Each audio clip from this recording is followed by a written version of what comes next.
तो दोस्तों on mobile global limited ने अपने क्वार्टर टू के नंबर को डिस्क्लोज कर दिया है। तो चलिए देखते हैं क्या है क्वार्टर टू के नंबर्स के अंदर, क्योंकि नंबर्स देखने में तो थोड़े मिक्स लग रहे हैं। कैसे क्या है चलिए देखते हैं।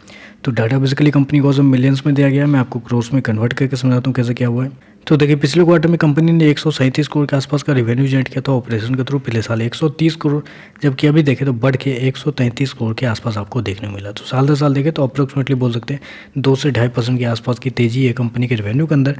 वहीं अगर क्वार्टर जाते हैं तो क्वार्टर कंपनी के रेवेन्यू के अंदर ऑलमोस्ट 3% के आसपास की गिरावट है। तो क्वार्टर देखें तो क्वार्टर कंपनी का रेवेन्यू हल्का सा गिरता हुआ देखने को मिला है, लेकिन साल दर साल कंपनी का रेवेन्यू हल्का सा बढ़ता हुआ भी देखने को मिलता है। खर्चे की बात कर लेते हैं। पिछले क्वार्टर में कंपनी ने 129 करोड़ खर्च किए थे, पिछले साल 133 करोड़, जबकि अभी देखें तो कंपनी खर्चे 129 करोड़ के आसपास आपको देखने को मिल रहा है। तो कंपनी के खर्चे जो है वो इस क्वार्टर में थोड़े से कंट्रोल किए गए हैं, क्योंकि मैंने अभी बताया आपको कि साल दर साल कंपनी का रेवेन्यू 2% बढ़ता हुआ देखने को मिला है, लेकिन खर्चे के अंदर जाते हैं तो कंपनी के जो खर्चे हैं वो 3% साल दर साल कम होते हुए देखने को मिले।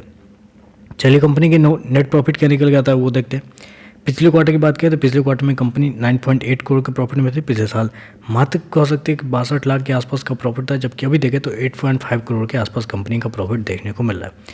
तो साल दर साल देखें तो साल दर साल कंपनी के प्रॉफिट के अंदर एक बड़ी तेजी आपको देखने को मिली, जहाँ कंपनी मात्र 60 से 62 लाख के प्रॉफिट में थी, अभी देखें तो 8.5 करोड़ का प्रॉफिट कंपनी को देखने को मिल रहा है। जबकि क्वार्टर जाते हैं तो क्वार्टर कंपनी के जो प्रॉफिट है उसके अंदर एक हल्की सी गिरावट भी आपको देखने को मिली। उसके पीछे का रीज़न भी है, उसके पीछे का रीज़न ये है कि पिछले क्वार्टर में कंपनी को एमएटी क्रेडिट में 7 करोड़ के आसपास का लॉस लगा था, जबकि इस क्वार्टर में देखिए 7 करोड़ का फायदा है। तो इस वजह से कंपनी के थोड़े जो है वो प्रॉफिट, लेकिन साल दर साल देखें तो साल दर साल बेहतरीन प्रॉफिट का देखने को मिल रहा है। ईपीएस की बात कर लेते हैं।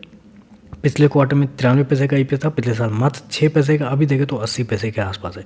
तो ओवरऑल अगर नंबर को समराइज करूँ तो देखिए रेवेन्यू वाइज कंपनी ने कुछ खास नंबर नहीं दिया है। कंपनी का रेवेन्यू ऑलमोस्ट फ्लैट ही बोल सकते हैं आप, साल दर साल क्वार्टर दोनों, लेकिन कंपनी का जो प्रॉफिट है वो साल दर साल एक बड़े अमाउंट में बढ़ता हुआ देखने को मिला है। तो चलिए बस आज के लिए बस इतना ही। वीडियो पसंद आया तो लाइक कीजिएगा, साथ चैनल को सब्सक्राइब जरूर कीजिएगा। धन्यवाद।